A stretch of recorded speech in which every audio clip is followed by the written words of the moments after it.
जिवंत देव, जो पवित्र प्रभू येशू ख्रिस्ताच्या नावाला धन्यवाद देऊ. एपिस्करास पत्र याचा 3रा अध्याय 14व्या वचनापासून मी आपल्यासाठी वाचतो. अंतःकरणामध्ये ख्रिस्ताने वास करावा म्हणून प्रार्थना.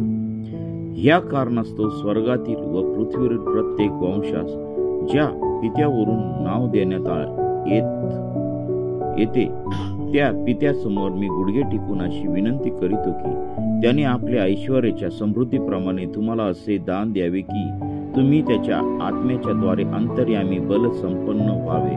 ख्रिस्ताने तुमच्या अंतःकरणामध्ये तुमच्या विश्वासाच्या द्वारे वस्ती करावी, यासाठी की तुम्ही प्रीतीत मुळावलेले व पाया घातलेले असे असून तिची रुंदी, लांबी, उंची व खोली किती हे तुम्ही सर्व पवित्र जनांसह समजून घ्यावयास व बुद्धीस अगम्य अशी ख्रिस्ताची प्रीती ओळखून घ्यावयास शक्तिमान व्हावे, असे की तुम्ही देवाच्या सर्व पूर्णते इतके परिपूर्ण व्हावे.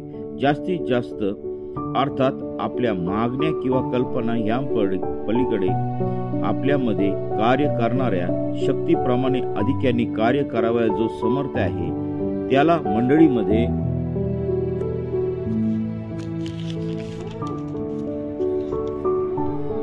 व ख्रिस्त येशूच्या ठायी पिढ्यानपिढी युगानयुग गौरव असो. आमेन.